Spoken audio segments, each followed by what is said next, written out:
Do you have an excessive anterior pelvic tilt? Anterior pelvic tilt is more of a habit than a pathology, but if you don't know how to control the anterior pelvic tilt, it can lead to lower back pain. Anterior pelvic tilt produces a muscular imbalance in the body when the abdominals get overly stretched out and they become too weak, the lower back muscles get overly tight, the hip flexors become overly tight, and the hip extensors, the glutes and the hamstrings get overly stretched out. So in this video we are going to address this muscular imbalance because it could be the culprit of your lower back pain or pelvic pain. My name is Eva Venice of PainFree for Life Pilates, located in San Diego, California. And before we get started, please make sure that you subscribe to my YouTube channel for weekly content on how to eliminate chronic pain without the use of drugs and surgeries, and how to increase your flexibility and mobility. Also check out the description box below the video, as I included some useful links to help you feel and move better. In this video I'm going to take you through a variety of stretching, mobility and stability exercises to teach you how to control that anterior pelvic tilt. Also, I will highlight some of the most common mistakes that you could be making, so be sure to pay attention to your form. And last, I will tell you about an online home program that I offer through my website, that if you purchase, you can continue working on strengthening your body, fixing the muscular imbalance caused by anterior pelvic tilt, and eliminate your lower back pain. So let's get started. The first exercise that we do is going to be a lumbar segmentation. The reason we do it is because with anterior pelvic tilt, the pelvis is rotated forward, the lower back gets into an excessive curve, and sometimes it becomes such a habit, the lower back gets stiff. So we want to learn how to mobilize the lower back and how to come out of that tilt. You just get into a child pose, meaning that your knees are apart, your big toes are touching, your hips are back towards your heels, and just put your forearms down on your mat. If this is too hard for you, you can do it with the hands up, but if your flexibility allows, come down on the forearms. Now we are going to tuck the tailbone under and focus on rounding and changing the shape of your lower back, mobilizing those lumbar segments that are usually fixated in the opposite direction. Now relax the lower back. Here is my anterior pelvic tilt, there's my lumbar curve. I'm going to reverse that now. So we are curling under the tailbone, and we are only rolling the spine up to where the lumbar and the thoracic spine meet. Just try and stop that. We don't want the upper back to take over. Let's do this a couple more times. Tuck the pelvis under, slowly roll around your lumbar spine like an angry cat. And we'll do this just one more time.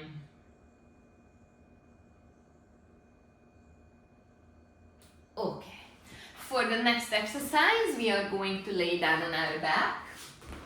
This is a variation for the bridge, so just lay your arms nice and flat, lengthen your spine. If you are in the habit of having an anterior tilt, your lower back is probably arching away from the mat.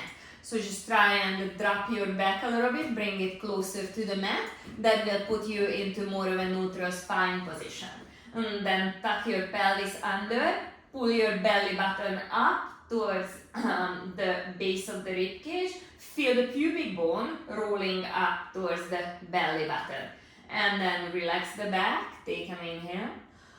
On your exhale, imprint the lower back into your mat and pull the pubic bone up towards the navel, pull the navel up towards the breastbone.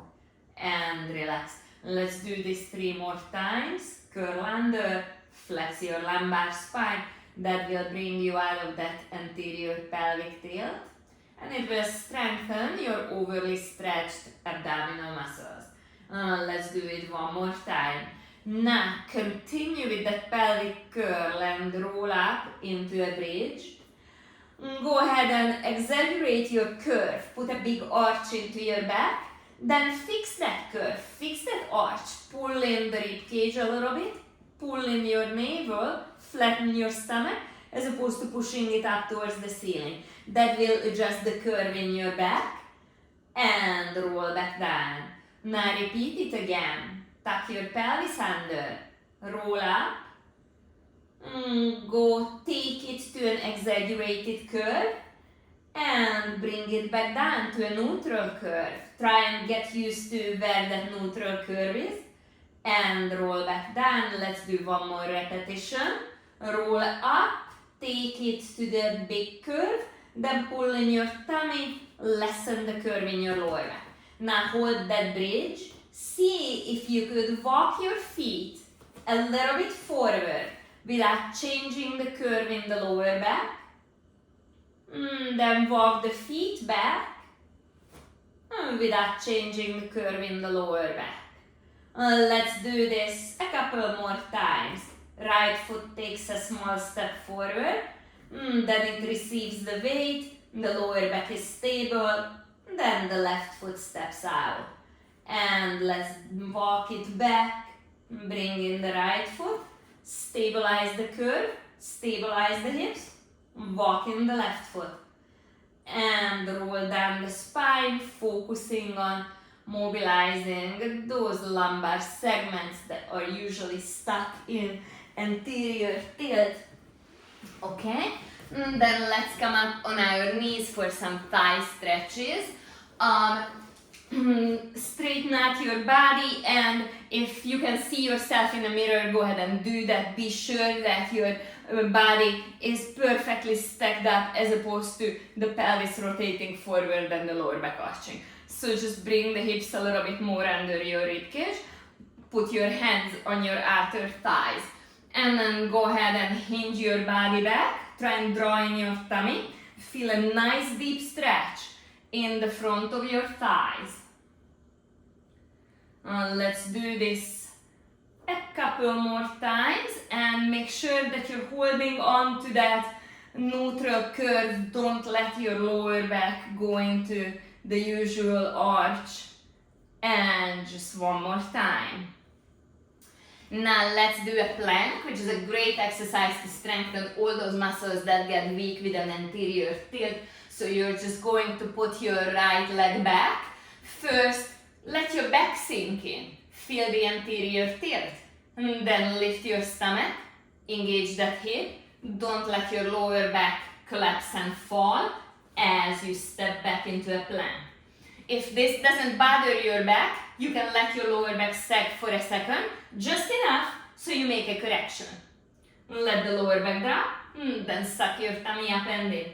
Make sure you're using the strength of your legs too. The plank is a whole body exercise. Now just think about sucking your tummy up and away from your yoga mat. Hold it just a little longer, then lower down without ever losing the stability in your lower back. Don't let the pelvis rotate forward.